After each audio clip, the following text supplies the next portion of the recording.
Bonjour à tous, c'est Lucie du blog formation-rédaction-web.com. La vidéo d'aujourd'hui s'adresse à toutes les personnes qui ont envie de devenir rédacteur web, mais qui ont encore des doutes sur leur capacité. Car non, la rédaction web n'est pas faite pour tout le monde et je vais vous expliquer pourquoi. Ce n'est pas parce que vous aimez écrire que la rédaction web est faite pour vous. Je pense que cette phrase va en étonner plus d'un, mais c'est pourtant vrai. Écrire dans son journal intime ou écrire des romans n'a rien à voir avec l'écriture pour le web. En rédaction web, vous devez répondre à un briefing précis. Il y a également un travail d'écriture et d'optimisation à réaliser. Peut-être que vous allez adorer vous prêter à cet exercice, mais peut-être aussi que les contraintes du SEO vont vous paraître lourdes. Vous devez également parvenir à écrire rapidement si vous voulez être rentable. Cela peut s'avérer très difficile pour certains. Entre les recherches, la synthèse, le SEO, tout cela prend du temps. Le rédacteur web doit sans cesse s'entraîner à écrire s'il veut s'améliorer et gagner en productivité.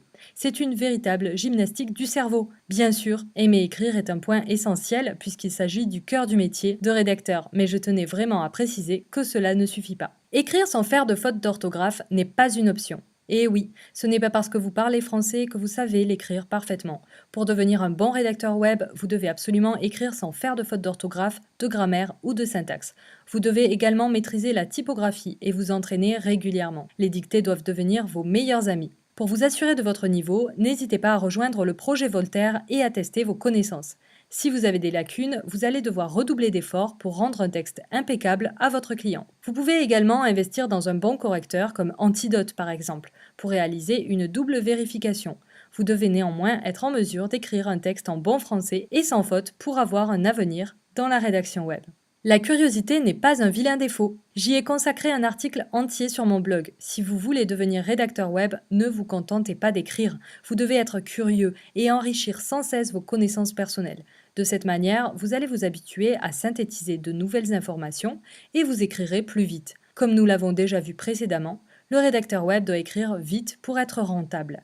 Pour limiter vos recherches, améliorer votre culture générale va vous permettre de passer au cran supérieur. La veille est extrêmement importante dans le métier de rédacteur web, que ce soit sur des sujets techniques comme le SEO ou sur des sujets plus généralistes.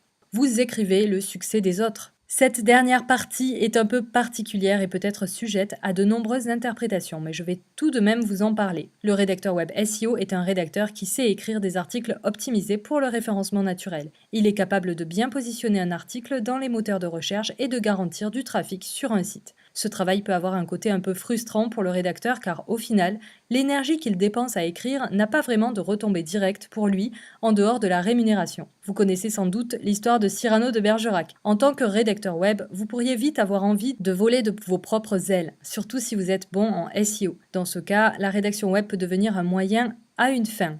Cette opportunité peut vous convenir le temps de vous former, puis vous amener à vouloir évoluer vers autre chose. Je remarque que beaucoup de mes meilleurs élèves quittent rapidement la rédaction web pour se tourner vers le blogging professionnel, pour faire de l'affiliation, vendre leurs propres produits, voire même créer des sites e-commerce. Nous arrivons à la fin de cette vidéo. Si vous voulez devenir rédacteur web et que vous avez encore des doutes, n'hésitez pas à les partager dans les commentaires. Vous pouvez aussi partager vos expériences positives, elles sont toujours les bienvenues. Merci pour votre fidélité et à très vite pour une prochaine vidéo. Bonne rédac, tata!